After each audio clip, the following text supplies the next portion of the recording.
Yes, Alan.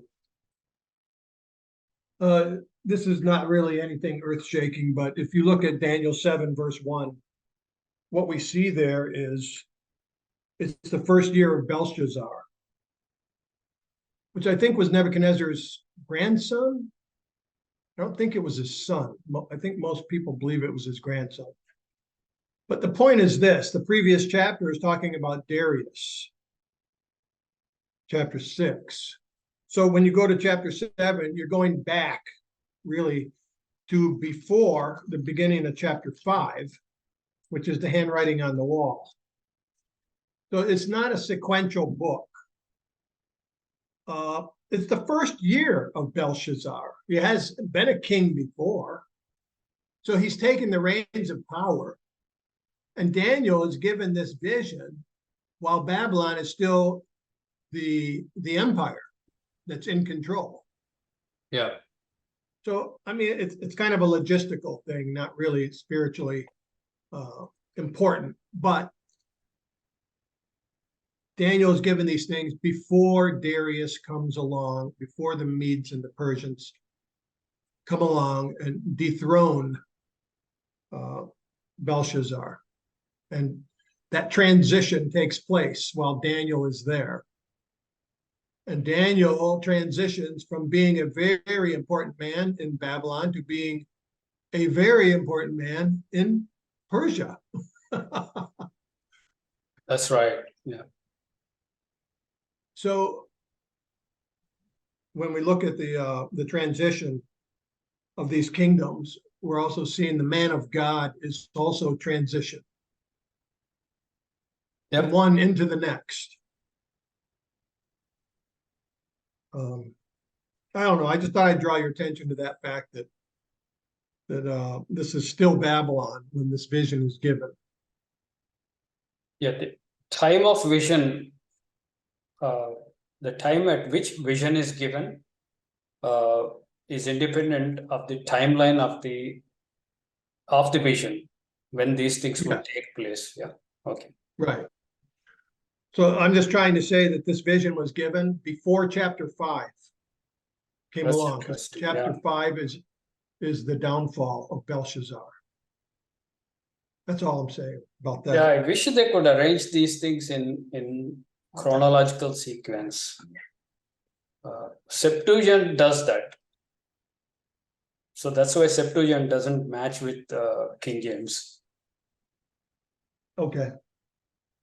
Now, when you were talking about the sea, there's a verse in Jude, verse 13, and you were talking about the sea and that it can, and many times, most times, is referring to the unclean or the wicked or that which is against the saints, you could say.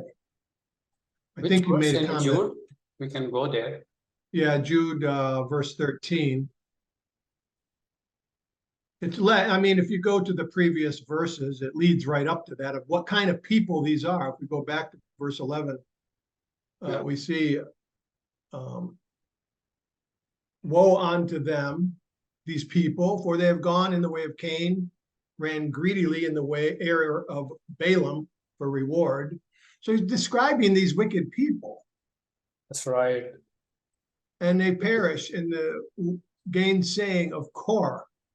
When this is those who came against Moses when the ground opened up and swallowed up all those people. And these are spots in your feasts of charity, your love feasts. And when they feast with you, feeding themselves without fear, meaning that they come to the feasts and they greedily feed themselves without the fear of the Lord in their hearts. They are clouds without water, without the Spirit.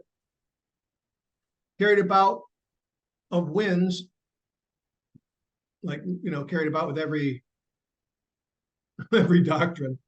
Trees whose fruit withers. They don't have good fruit. There's nothing being produced here. And twice dead. What does that mean, twice dead? I don't want to get into trying to describe all these. Yeah, sure. But my point was this: raging waves of the sea, foaming out their shame. when you were talking about the murkiness of the water and the filthiness and wickedness of the sea, I thought of this verse for some reason. Very, very good connection. Appreciate very much. Let's go to Shalomville. Yeah, hi. Hi. Just another thought I was thinking about along the lines of when the woman's being pursued by the dragon.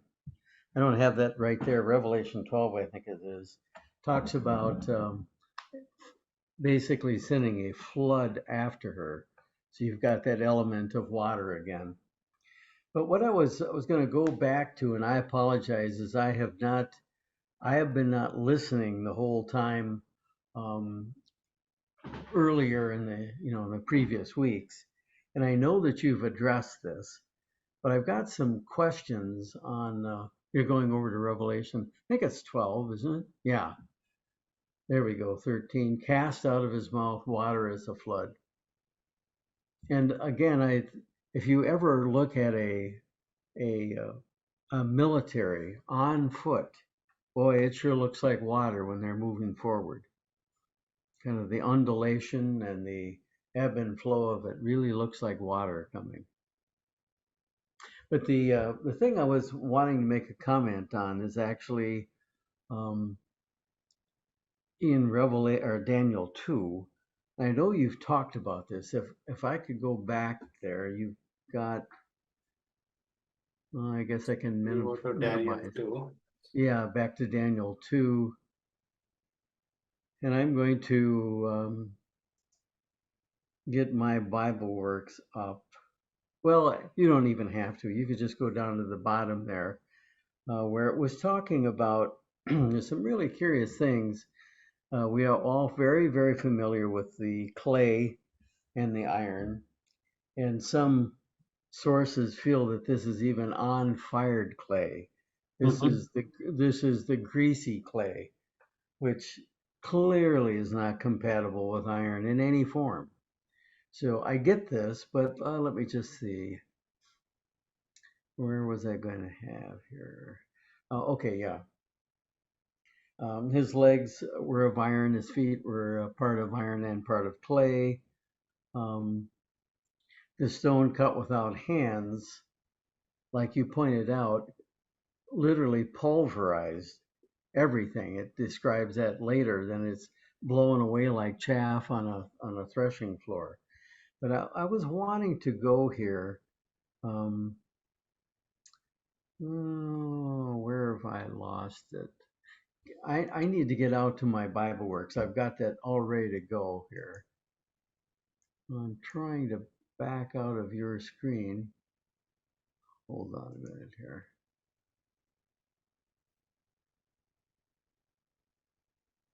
I have search capability. If you want to search for some word or phrase, I can do it. Okay, just hold on. Here I go.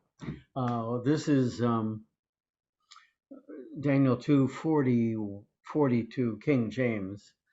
As the toes of the feet were part of iron and part of clay, so the kingdom shall be partly strong and partly broken. So he's defining this evidently last portion of this is going to be partially strong, partially broken.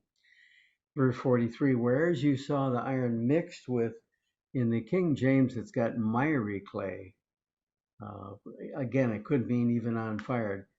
And this is the thing that just struck me. Kind of out of the blue, again in the King James, I really haven't checked a lot of versions. They shall mingle themselves with the seed of men, but they shall not cleave one to another, even as iron is not mixed with clay.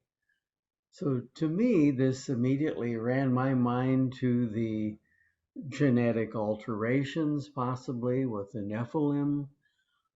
It's a curious kind of an unsupported statement, they who, but it's interesting, they're mingling with the seed of men, but they're not going to cleave together. It's not a compatible, but it says in 44, as in the days of these kings, in the days of these kings shall the God of heaven set up a kingdom which shall never be destroyed, be not left to other people, etc.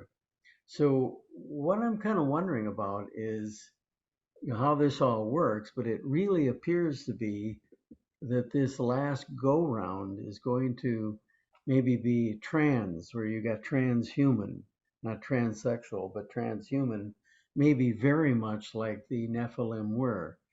No, it's just I've read this for years and never really caught that not only are they not compatible, not only is one strong and one is soft, but they're going to mingle themselves or come together with the seed of men. So, and hence they won't cleave one to another. So it's just, I don't know. I've got speculation and that's about it. It's just an intriguing piece to this whole scenario. So I'll stand by for any and all thoughts on that. Very interesting point that you have brought in here. I often wondered about this also. Suddenly this pops up like they shall mingle themselves with seed of men. What does this mean? These are multi-layered prophecies and statements. Probably you are going to the bottom layers where actually bottommost layer where you have a literal animal and literal man mingling together, some kind of genetic mix-up. That's probably under experimentation now, or maybe they already have some life forms produced already. We don't know. Black budget technology projects. If indeed it is man altering his genetics, which could be, or if this is going to be on a demonic level, they've obviously got motivation to do that. They want to destroy mankind. That's that thing is sure. They want to destroy mankind.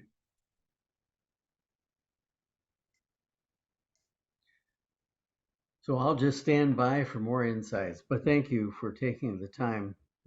Also, the four winds. I think it is in Revelation 7, where where it talks about before the trumpets are, shall we say, expressed. The 144,000 are sealed in their foreheads, and the angels from the four corners are halted.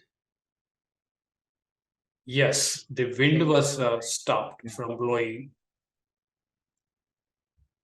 Yeah, from the four winds, or it was referenced again.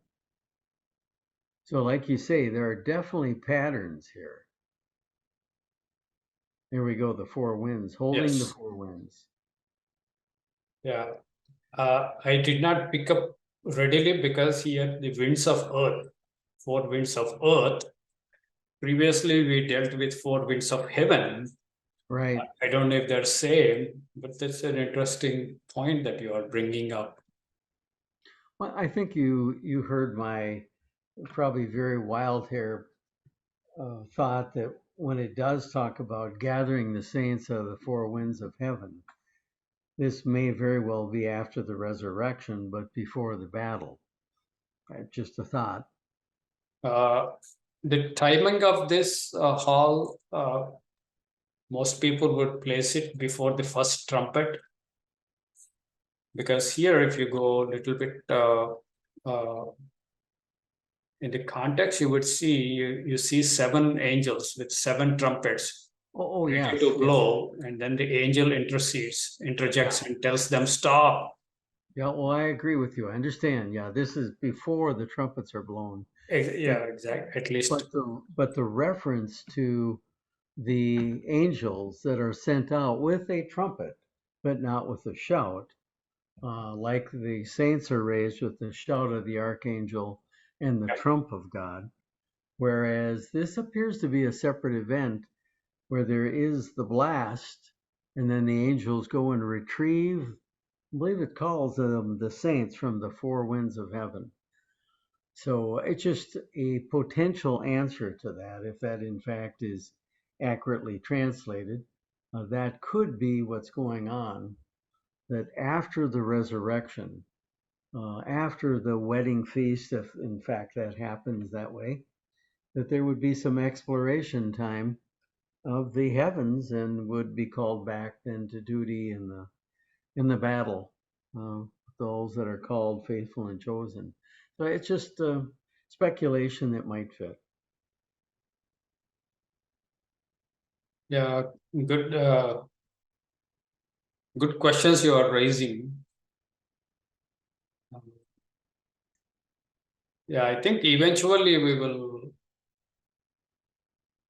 have better understanding when we fully explore these things, why winds have to be held on from blowing on earth or sea or any tree. There too much information here, are like ascending from east, having seal of God. Every phrase, every word has to be explored and explained. Yes, yes, yes. And they've got to be sealed in their forehead. Yeah. Is this, it didn't say they were protected, No. but it did say that evidently their thinking, their character was congealed and solidified and made to be able to endure whatever came at them. So it's just wonderful things to think about. And when we need to know, we'll know. Yeah, spiritual locus are, go ahead. I'll let you finish first. Oh, it's just fun to noodle about these things, and there's so many. I think I brought this up, I think it was at the Coffee Clutch, that I was listening to a program Sunday morning by, I think it was the Living Church of God, and they were going through Revelation. They're going through the first four horsemen, and they really felt they had a good handle on what it all meant, and they have a booklet that will explain basically all the mysteries of Revelation. I thought, wow, that's quite a statement. Either you're very naive or you're very arrogant, one of the two. That's a huge, huge statement. So that being said, I'll be quiet. Yeah, at one point, I think in spiritual locusts, when they were released, they were told not to hurt those people who have seal on their foreheads. So there is also some protection indicated from some judgments at least. So sealing is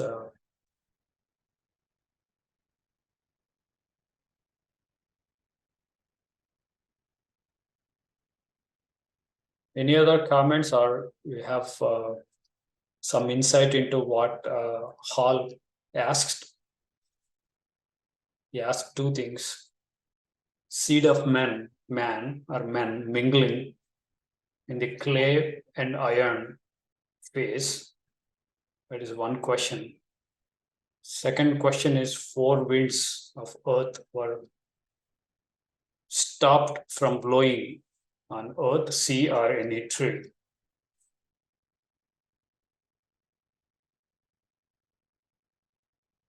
You are welcome to share.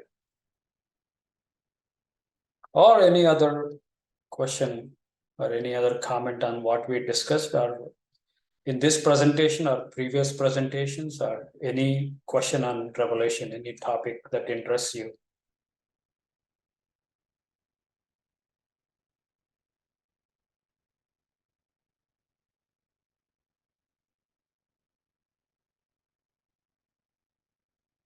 Yes, Alan. When you were in Jeremiah chapter 4, I think you were reading from verse 7, maybe. Let me go there.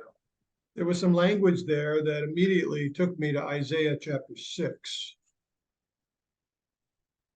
You will remember what Isaiah said there.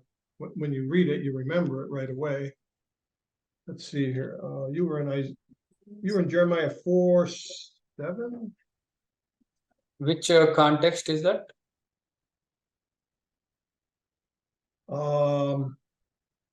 Jeremiah 4:7.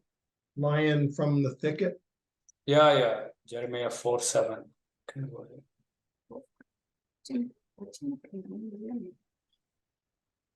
The lion is come up from his thicket, and the destroyer of the Gentiles is on his way.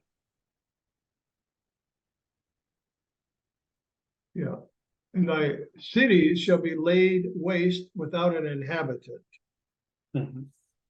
So in Isaiah chapter 6, when Isaiah is receiving his instructions, this terminology is identical.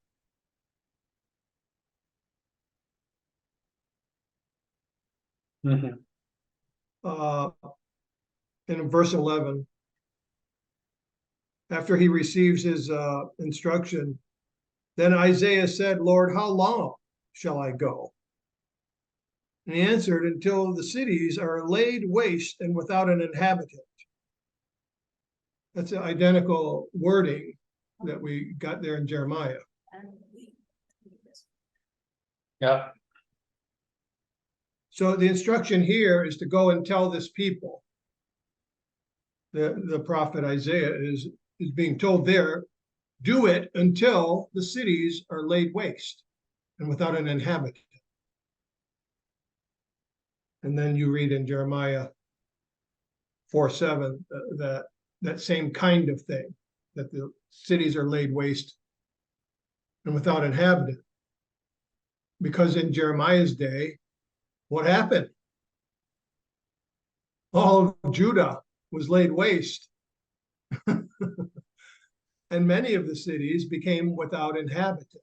Now, they attacked all the villages and cities when Nebuchadnezzar, in his third siege, burns the temple, kills almost all the people. But the other cities like Lachish, maybe you've heard of the Lachish relief.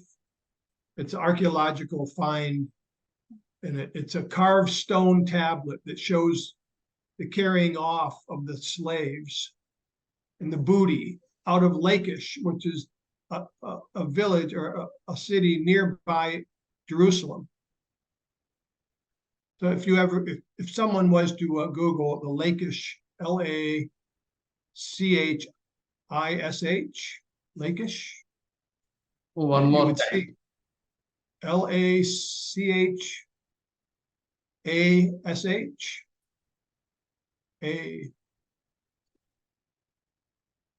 Lachash, and maybe that's what it is. ISH, LACHISH. It's a city nearby Jerusalem that was laid waste and without inhabitant. And they have the archaeological find that demonstrates that. So it's kind of an interesting parallel. Isaiah is told, go preach until all the cities are laid waste and without inhabitant. And that is exactly what happened throughout all the villages of the rebellious Judah, rebelling against Nebuchadnezzar. Look for that Lachish relief. Oh, there it is, Lachish reliefs. About halfway down the list there. Oh, okay. Go down the list where it says reliefs. You see the list right there? It's where the magnifying glasses are. Yeah. Go down to the one that says reliefs. Yeah, there it is at the top of your list. Yeah. And so there's these stone tablets showing Lachish was completely destroyed and without inhabitant. And that's the carrying away. So the archaeologists found this, and that substantiates the event that took place. So Isaiah is told this in chapter 6, and then Jeremiah repeats about 100 years later. This is coming, Jeremiah says. It's coming to a town near you very soon. And that was part of it. Later. So lion is Nebuchadnezzar in this context, right? Yes. Okay. Lion from the thicket. Hmm. But we also remember that more people, what does it say in Jeremiah 4? It's talking about Basra. Hmm. Is that it? So Basra is up in Syria. So Nebuchadnezzar's campaign included many places up that were not in Judah. His campaign was to overtake many territories. Anyway, I thought I'd throw that out there. The language is kind of similar there, almost identical. Yeah, that's interesting. Very interesting.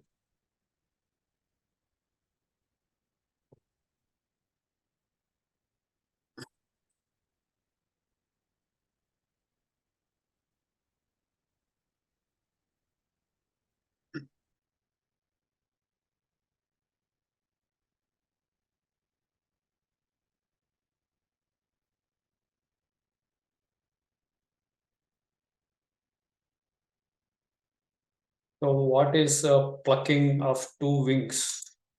This lion comes with two wings. Later on, the wings were plucked out, and it is left with animal, just lion.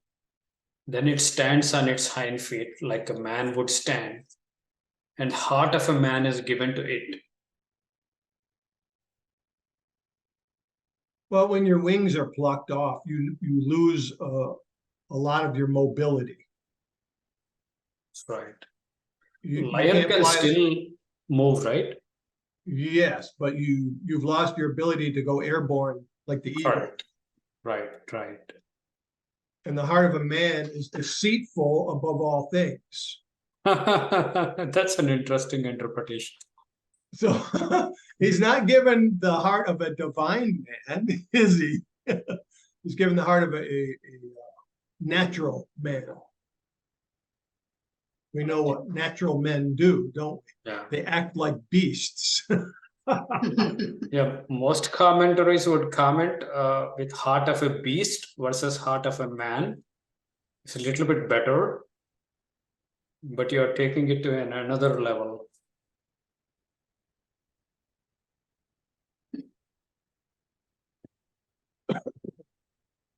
But the standing up on its hind legs, that's a tough one there.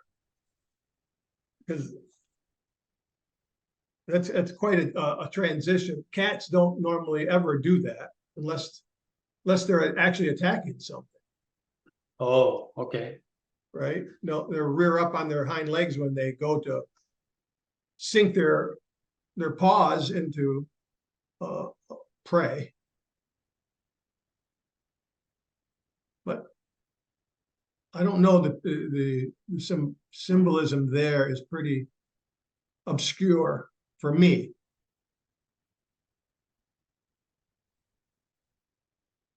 We should thoroughly go through all the verses that deal with lions and their family.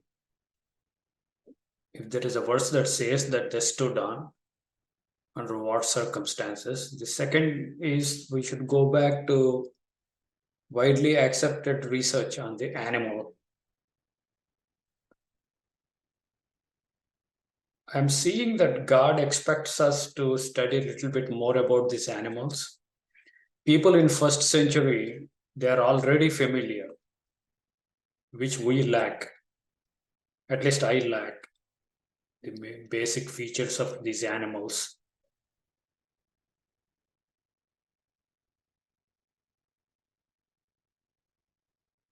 You gave one book, Alan, on sheep and shepherd.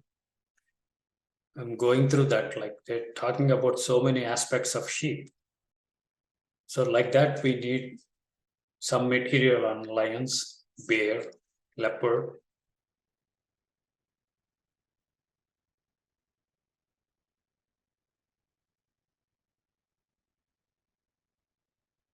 bear is supposedly second most ferocious carnivorous animal.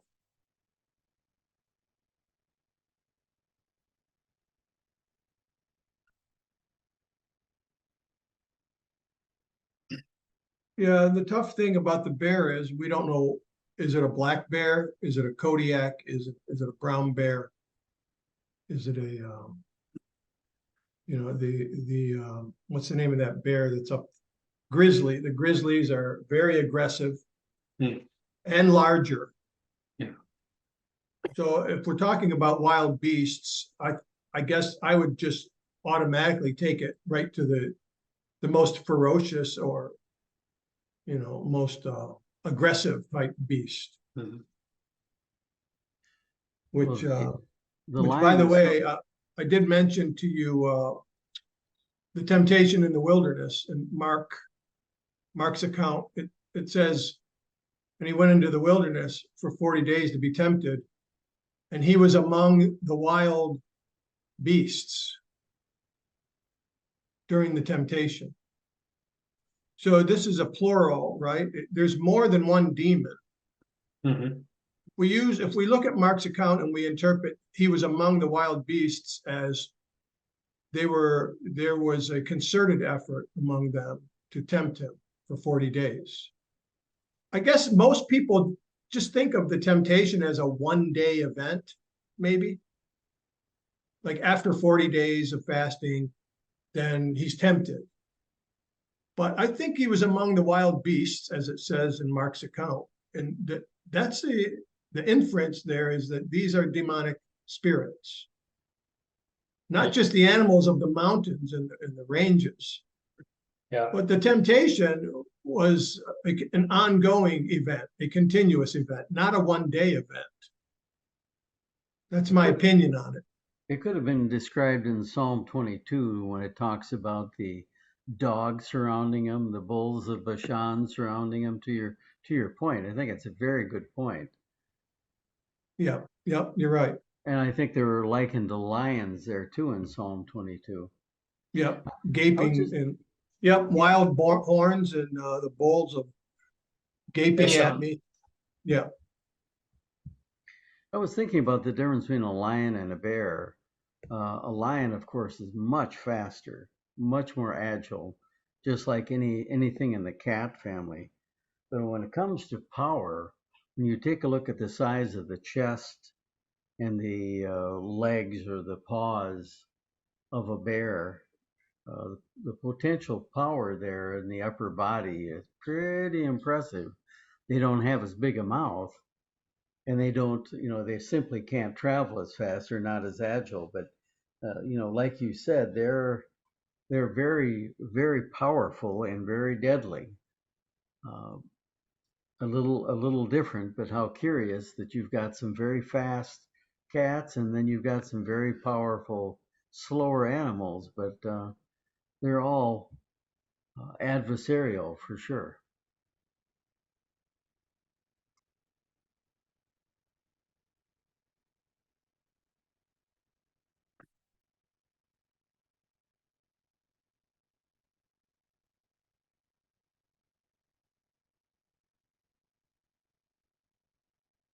Well, I think we're going to sign off. Thank you for all the efforts, and others, thank you for the additional comments, and have a wonderful week and a uplifting Sabbath. Bye-bye. Bye. Thank bye, you. Al. Good night.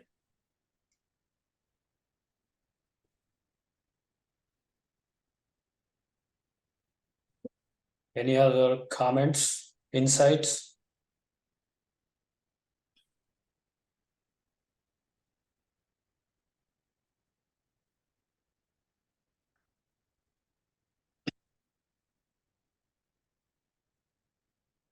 Well, maybe there's something we can learn about the characteristics of beast, because the beast that comes out of the bottomless pit kills the two witnesses, makes war against them and kills them. Mhm. If we look at all these beasts that are mentioned, each one has different characteristics in how they hunt and their methods of how they hunt and their habits that Mhm. they have.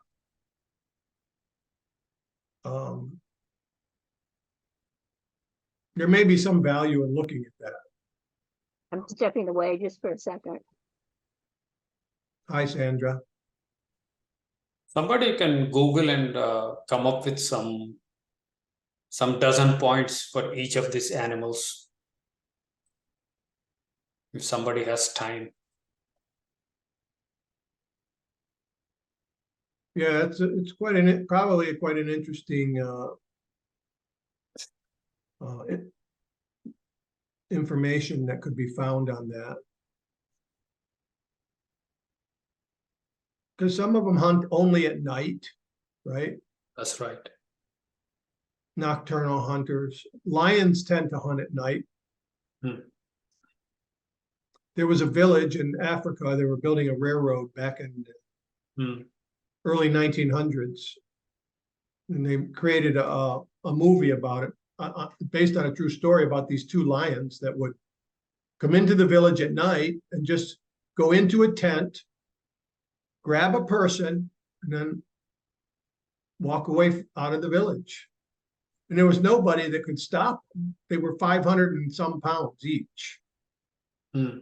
Extremely large lions. So they made a movie about it because it's based on this actual series of events of these lions carrying people away at night. And they would take them back to their lair and then devour them. So they had to bring in a special hunter, Mm-hmm. a highly skilled tracker hunter guy. Mm-hmm. So there's even a lesson in that, right? Being able to hunt Mm-hmm. and to know the habits of the beast so that you can do war against it. So the hunter came, they hired him, and he was able to figure out the pattern of his hunting habit. And then he was able to figure out how to slay the beasts. Mm. And he did.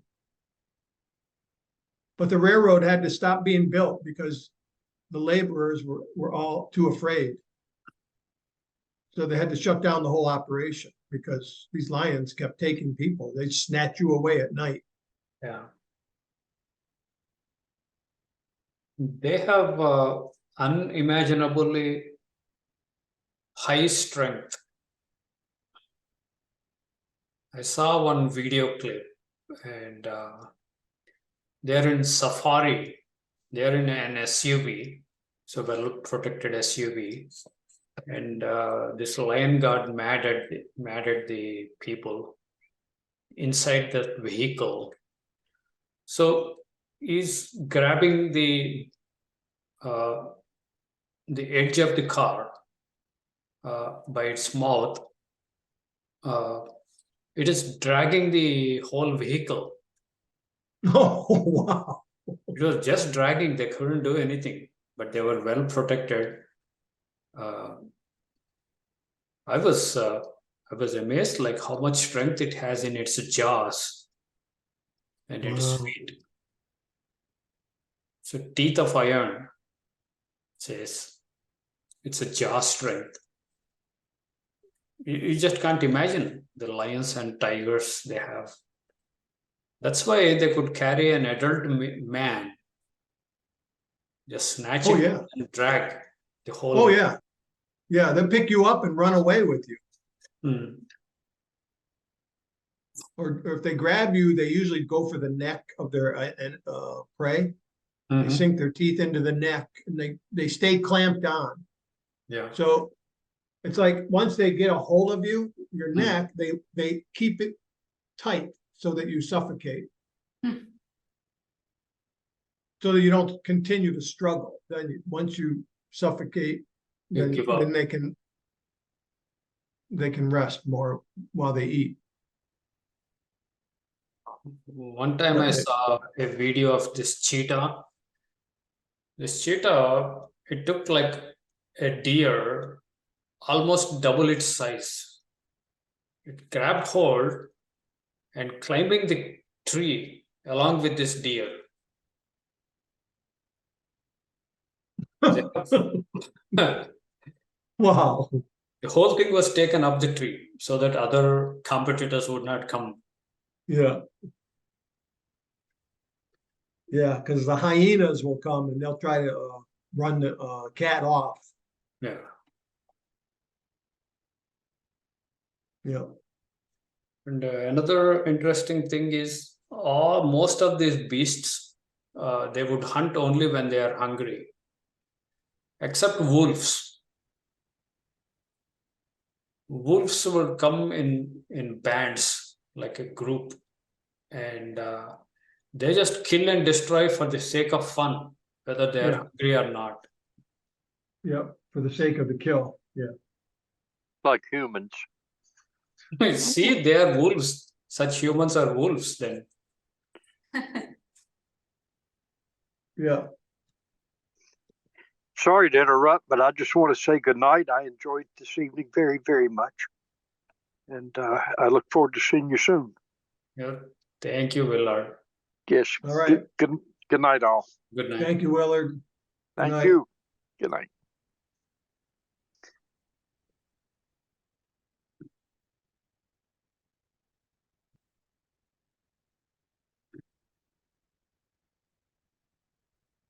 So these spiritual beasts, different beasts have different characteristics, different strengths, different strategies, different agilities, different attacking pattern. So if you take it to God's people on one side and the beasts on other side, so we get some glimpse of the spiritual warfare we are engaged in. I think that's what you were saying, right? Yeah. Well, when we look at the appeal in the wilderness with in Matthew chapter 4 with the temptation of Christ, what were the three strategies that were attempted? But one of them was that you turn these stones into bread, feed the flesh. If you aren't comfortable, you can do something about it and make yourself comfortable by making the stones into bread. You can do something to benefit yourself. Just do it. That's a temptation of the flesh. The other, I mean, how many Christians have been blown out of the saddle through temptation of the flesh? One of the other temptations was to just bow down before me and I'll make all these kingdoms yours. How many people have bowed down to corporate ladder, bowed down to the idol of the body, keeping the body fit, bowed down to earth worship by worshiping the green movement, bowed down to politician, to being a politician, compromising your integrity and your standards. So if you'll just bow down before me, I'll let all these kingdoms be yours. This is another strategy, very simple strategy. And thirdly, to tempt God. Cast yourself down. Yeah, He says he won't allow you to dash your foot against a stone. If you really are the Son of God, jump off the top of the temple. Prove it. And that's appealing to the ego. Like, I'll show you, you know. These are strategies that are, you know, we could add those three to, you are not ignorant of his devices. So what are the devices of a lion and a leopard? One time I was driving from Houston to Waco, and I got already late to start, and I had to reach in time and give the presentation. Speed limit was 60, 55 or 60. I was doing 80 and justifying my fast driving because I'm going to teach Bible. And there you go. With a laser gun, this guy catches me. I was actually doing 85 in 55 zone. So he reduced the thing to up to 20 so that I can take defensive driver's course and get the ticket off my record. So he let that happen. But the main point is, if you are son of God, fall yourself down. Lest he quotes 2 verses, the devil quotes. What does it tell us? If devil can quote verses from Bible, not everybody that quotes from Bible is a godly man.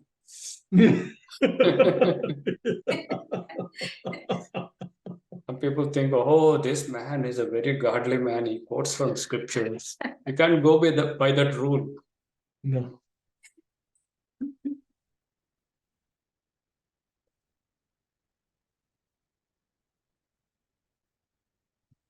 So you can't justify because you are doing God's work. Somehow God will protect you no matter what. Well, not if you're breaking the local law. Yeah. Those things are in place for a reason. Uh, What gives you the right to put other people in danger just because you think you're that important? Are you that important that you get to break the laws of the land?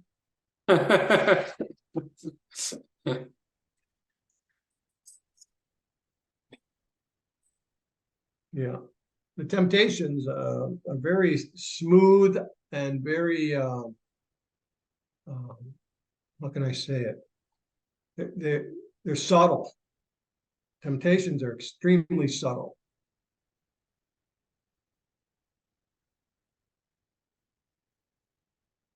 As you mentioned, the body and flesh. Scripture has an interesting solution. You can't reason with flesh. You can't negotiate with flesh. You have to just crucify it. Kill the beast.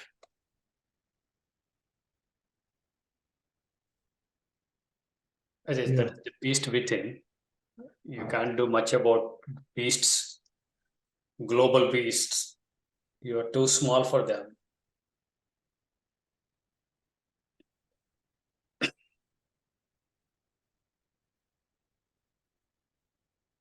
Although we do see the examples for us, such as when some men did kill beasts. David killed a lion and a bear, and Samson killed a lion with his hands.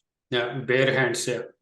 And so we know of another man who killed a lion down in a pit on a snowy day. He was one of David's great men, warriors. So when we see those things, we should automatically have our antenna up to say, okay, this is an indicator of I'm sensing something important here. There are ways to slay beasts. There are methods that we can use during times of battle.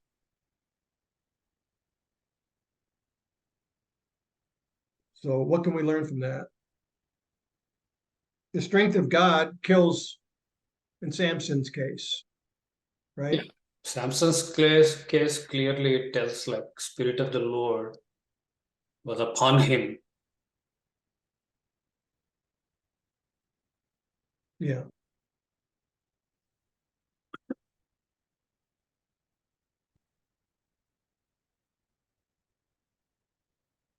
But most saints have Spirit of God.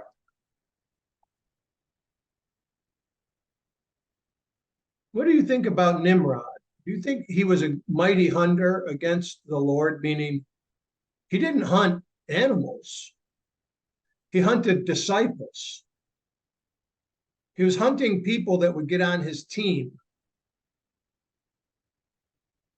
and support his cause.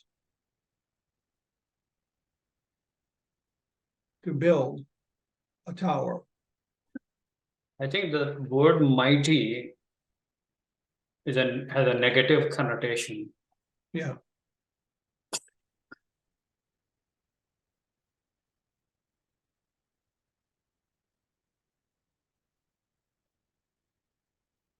So when we're dealing with a lion or a bear, we're dealing with something that is mighty. Mhm. Compared to my strength, I don't compare to those animals. He was a mighty hunter against the Lord.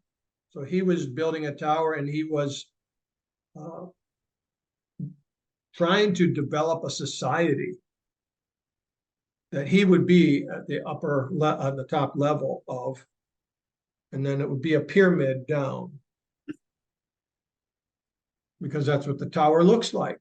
It's got to be shaped structurally like a pyramid, or Yeah. it would be unstable. So in that sense, we could kind of translate some of what he did into a kind of a beast act. He's acting like a beast who wants to have dominion by force Mhm. against the Lord, not for the Lord. It's diametrically opposite to the instructions of God. He Yeah. said, like, scatter all over the earth, be fruitful and multiply. And he doesn't want to do that. Let's build a city and a tower. Let's have our own name, a name for ourselves. Let's have our own Shem. Appealing to the flesh again, just like the strategy in the wilderness in Matthew 4, appealing to the flesh, appealing to the ego. Same thing. Nebuchadnezzar, I mean, that he was doing at the Tower of Babel. Make a name and a place. Same appeal. It's like there's nothing really new here. Yeah. But even though it's not new, it's still very subtle. Yeah.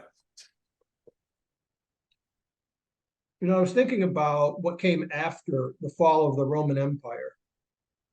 And you were talking about the 10 toes. Islam arose like around 612 AD. Yeah. So the Islamic Empire, it conquered all of Northern Africa and parts of Southern Europe and the Middle East. It was a very large empire. Part of Roman Empire too. Part of it, yeah. And also after that, the Mongolians, Genghis Khan, conquered a vast territory. I think in the 1100s. Yeah. About that time. And then I think his brother or his son Kublai Khan kind of picked up a little bit, carried it a little bit longer. Mm-hmm. But those are pretty big events when it comes to civilized world history. Mm-hmm. And then you have the European dynasties, the monarchies, and the conquering of Spain, and France, and Britain, all of that. Yeah. And after that, you have Russia and China and the United States. Yeah. So these are all players that took their center stage at different centuries. Until today, we have, us here in the States, Europe, and Russia and China all kind of at the same time. But those were big events. Can that be compared to the 10 toes of iron and clay?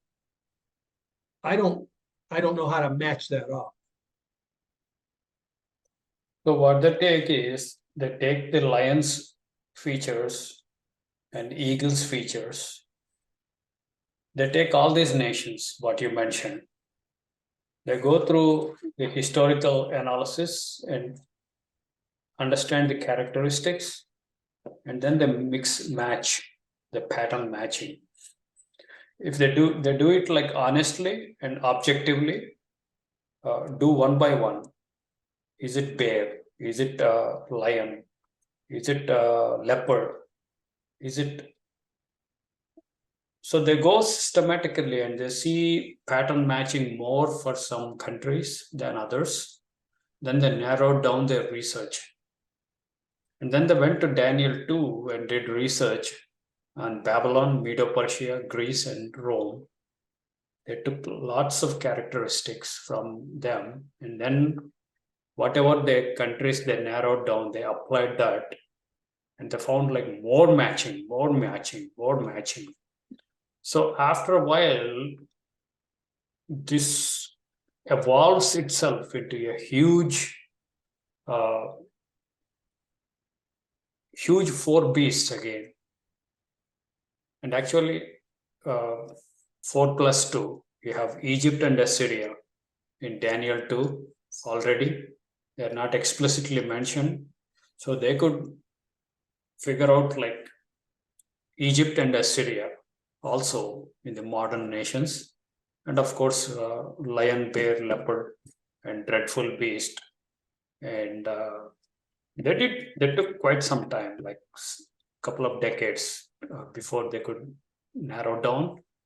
And most interesting is little horn. That is the deciding point. If you can discern little horn, you have gained much territory. So they did like a lot more research than me on little horn. It's just fascinating. Their research is helping me to understand scriptures more. Normally, I don't pay that much attention to every word and every phrase that Daniel has for little horn, vice versa. So people who are trying to understand, they're making some progress, and they're not claiming that they are the sole authority. They're not claiming this is the ultimate. There is no second opinion on this. They never say that. Like only some people who are immature, they do that. It's a work in progress. Exactly. But some people are afraid of that kind of work because they want definite things. Mhm. I don't want just an idea that might or might not be true. Mhm. I don't even want to talk to you about it unless you know exactly unless you know the truth of the whole matter. Mhm. Well, you're never going to get there. The nature of subject is like that. You can't have the definitiveness. The I mean, prophecy is like that. I can't tell you everything there is to know about the book of Isaiah. I can't do it. I can't tell you half of what there is to know about the book of Isaiah. There's too much for a person to assemble it and to decipher it and to analyze accurately. But there are nuggets that we have that inspire us and that give us insights that are very helpful and visionary, and those things give us hope, a deeper, greater hope when God reveals certain things to us. So it's like fuel for our fire inside.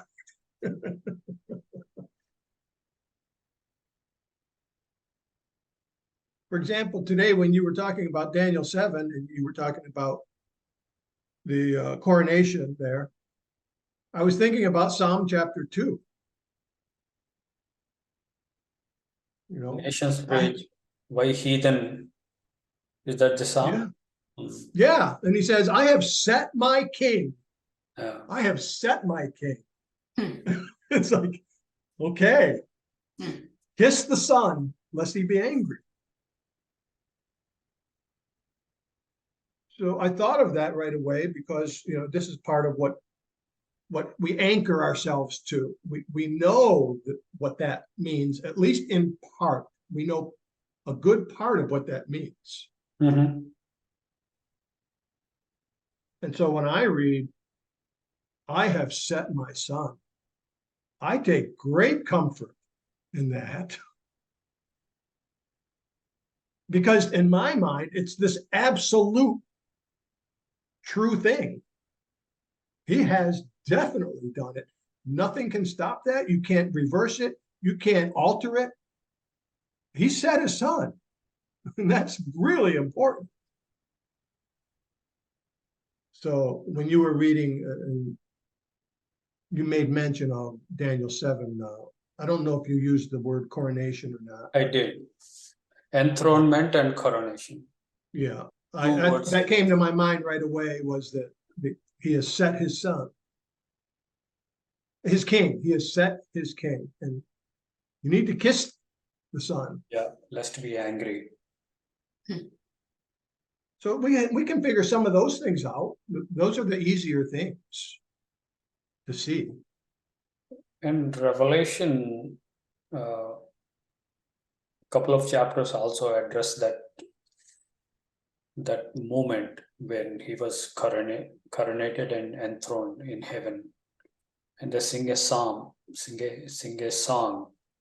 when he was enthroned. Thou art worthy. Yeah, 2 songs for Father and 2 songs for Christ, and 1 song for both of them. There are 5 songs in 1 chapter. Don't think like there are 5 songs. When we read it like fast, like we miss it, like. And they did some research on this 1 chapter, and they came up with 5 hymns, 5 songs, and each song what they were singing. And they're describing the worship, how the worship is done at God's throne in heaven, and the adoration, and some of the words that you use, crescendo, the whole chorus, the angelic beings, 24 elders, and the 4 beasts, and it is a magnificent event. They're all adoring God because they saw a glimpse of his righteousness. And from that up to that point, they have not seen this aspect of his righteousness. They had a glimpse of it, and then they're singing. That's actually my subject for Friday, righteousness of God in epistles of John. Okay. It's an unknown infinite thing. Even angelic beings only have a glimpse at times. How much less we know him or his righteousness. These two, yeah, it's a good subject. God's throne. I think you have a list of things that happen at the temple, right? As well as God's throne. I don't know which list you have. You went through some time back.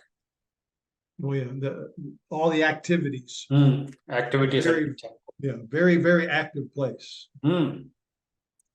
So God's throne is a very active place. Yeah. So these things should excite us, actually keep us motivated. There's a verse in Timothy that says, Jesus Christ the righteous. It's kind of one of his titles. The righteous. Jesus Christ the righteous is how he states it. So if you're going to cover it, righteousness, that's actually one of his titles. Actually, 1 John 2nd chapter, first 5 verses I'm doing. In that also he says, Jesus the righteous. Okay. Exact phrase.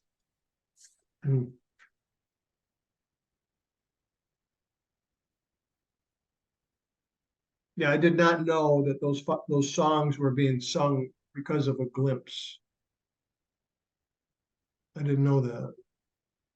Yeah, they see that. Probably they were wondering why all these things are happening. They don't quite see. At some point, they they see the connections, why God did all these things. Okay. So suddenly there is an awe movement and the praise and worship at the goodness and greatness of God. They just adore and worship. And why worship? Why worshiping God? And how God receives worship? There is also lots of debate on that topic. Some skeptics would ask, like, why God demands worship? Why he is like so addicted to demand worship from men?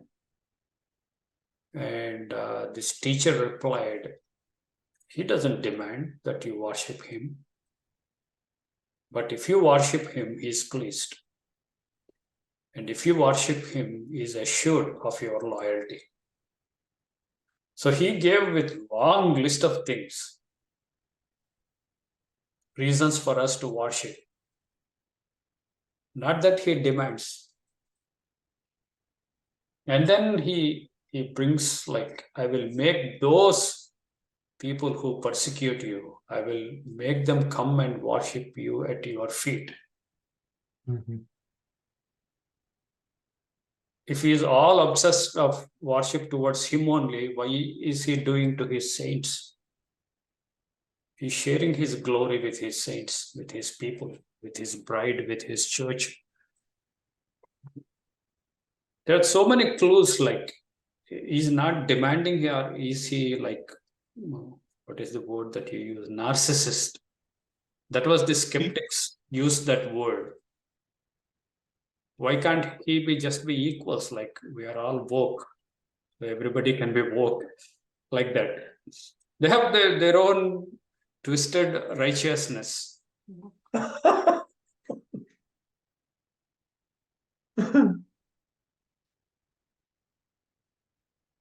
woke heaven. Have their parade and LGBTQ parades there also. Want to start this new thing. Let us make a name for ourselves. Let us build a city and tower. Yeah, we can build a tower to the heavens so we can have drag queens walk around on it.